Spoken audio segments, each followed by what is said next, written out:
Tell me, what does House of Ruth do? So, House of Ruth is a organization that supports women, children, and families, helping them to rebuild their lives as a result of trauma, abuse, and homelessness. Okay, so tell me, the beginning of the pandemic, I remember Chief Newsom used to say this a lot, that we were seeing major increases, relatively speaking, in domestic violence. What are we seeing right now in the district and across the region? So, I would absolutely tell you that we are continuing to see a high number of requests and calls for services, especially as it relates to domestic violence.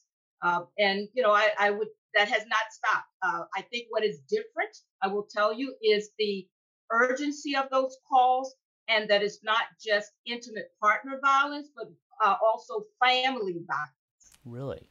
Family violence. What? and family violence between mother and children. Remember, we have virtual school going on, so we have children at home now. We don't have the children at school, which provided some level of relief for both children and their parents. So now we have that happening at home. Yeah, I guess, I mean, it may come with an assumption here, but I don't want to make any assumptions. I mean, are Sure. these familial spats and what you're seeing, is it just kind of the result of being together all the time? It is a result of being together all the time. Remember as well that parents are attempting to assist their children with various schoolwork on these virtual platforms that they're using, and trying to stay on top of that. That is not a role that many parents have been involved in, especially to the level that they are now. Especially when you're dealing with maybe preteens or teens, or even your younger children. I mean, the level of frustration for some of the younger children because um, parents may not have the skill set. There's always this, what I call the new way of teaching that children are accustomed to, and maybe parents are not. So you get that sort of dynamic and conflict. So it goes a little bit above that. And you have parents who are now home in these environments with their children because maybe they've lost their own employment, so they're dealing with that. They're dealing with financial stressors because if I've lost my employment, how am I going to pay my rent? How am I going to pay my mortgage? How am I going to buy food? All of these stressors that are upon them. That not to say that there weren't some stressors before, but to the level that they are now, they have greatly increased. Well, what are some of the things that people should be looking out for if they suspect that there is domestic violence that's occurring between a spousal unit or in a family? So, folks should know the warning signs of what that looks like. Controlling behavior. Those are things that you want to look out for. Jealousy. Someone that's unrealistic expectations. Isolation. These are all the things that we see. Blames others for their problems. Blames others for their feelings. Hypersensitive. The least little thing causes them to go into this chaotic state. Cruelty to children or animals. We hear a lot of that. Playful use of what I call force in sex, abuse, rigid sex roles. This Dr. Jekyll, Mr. Hyde kind of personality. One minute I'm one way, and the next minute I'm something else. Previous abusive relationships, threats of violence, breaking or all of those things are key warning signs, and folks need to be aware of that. Yeah, kind of along those lines too. I'm asking, people what should they look out for, but how pervasive is this? Oh gosh, 1 second here. I just realized my internet is unstable according to Zoom. Okay, we're back. Um, on that note here, how pervasive is this problem in our region and in our country? It has always been there. I don't think we have been honest with ourselves and honest in our relationships about what it is. I mean, most people will say, when they are coming to us for help and support, well, I thought that it wasn't a big deal. It was the way they were showing affection to me. And so, a lot of people are very much interested in affection, interested in attention. And so they take these signs as person showing some level of attention to them, especially if they have not had that kind of relationship in the past, and they're very happy to be in a relationship, but are not understanding that that this could potentially be a very unhealthy relationship. I mean, obviously, in the work that you all are doing is great work, but I'd imagine it's gotta be personally hard for you to deal with families and people who are going through this situation. What is it like for you personally to hear these stories? It's very hard. It's very hard to work in this environment, but it is something that myself and my colleagues and my staff have devoted their life to.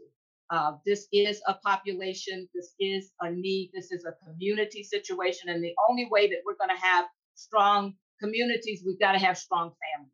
And so, to be able to do this work, which we feel is a gift, and more importantly, because of what we're able to see in terms of transformation. When we have been able to support families, but support individuals, and they come into our housing, they take advantage of our counseling services, they take advantage of the child development center that we provide to not only the families but also to the children that have been exposed to this kind of violence. We see the transformation in their lives. We see the rebuilding that takes place, and we see people making different kinds of choices when it comes to relationship when they learn what is really a healthy relationship versus what is not. Kind of answered this part here, but I'll just kind of ring it again here. What can be done to fix this problem? I mean, unfortunately, this has been an issue for decades, centuries. But what can be done to stop domestic violence? Well, I can always say funding, but that's not always so easy because it certainly would be helpful to have additional kinds of resources to provide those resources to the families that are coming to, especially if they're looking for safe housing. Those are very expensive things to be able to provide. Safe housing for people that are fleeing, don't have finances to be able to support themselves in that way. But the bigger piece, I think, is really around community education. We have to start at the very beginning in terms of teaching our children about healthy relationships early on so that we don't have generational kinds of seeing this in generations because they're learning it from previous generations. Because if I saw mom go through it, I saw grandma go through it, it must be a natural thing. It must be the way it is. So we have to start teaching that. We also have to start teaching people of how to deal with conflict in a healthy way. That is another important piece. So, and we have to deal with some of the pressures that families experience. Poverty is a major issue. Folks need to be able to have decent jobs so they can have decent wages, so they can pay for their housing and get food and all of the kinds of things that everybody wants and families need. But when they don't have that and they can't provide for their families in the way that they need to, it becomes internal pressure that exhibits itself on the outside and in unhealthy ways. It's kind of it for me here. The only other thing, and if you don't have this exact answer, I completely understand, but if you have a general ballpark, you said, I mean, that calls are up still right now. In comparison to before pandemic, do you have like a general percentage? How much you're probably seeing more? I would say that, I would say they were very much, I don't have it before me, and it's one of the things I didn't pull very quickly. But I would say we have almost doubled our calls when the pandemic started. And I mean, we were getting, so many calls early on.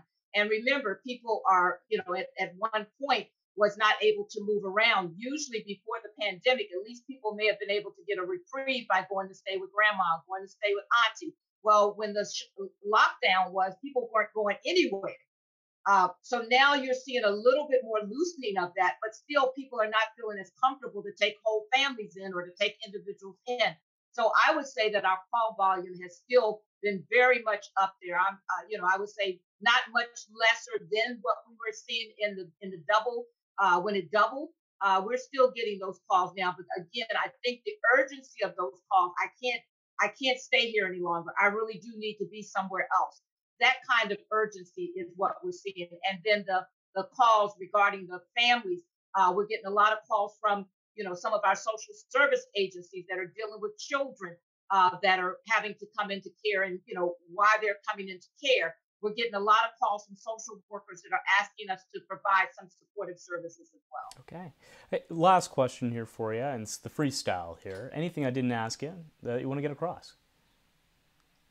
I would just say if people would love to get involved, obviously I hope that you would add our website if that's possible, House of Ruth. And that, you can certainly go on our website. There are multiple ways that you can support our efforts. We do not only housing, counseling service, child development center, we do all of the pieces that families need to really survive and rebuild their lives and to move forward.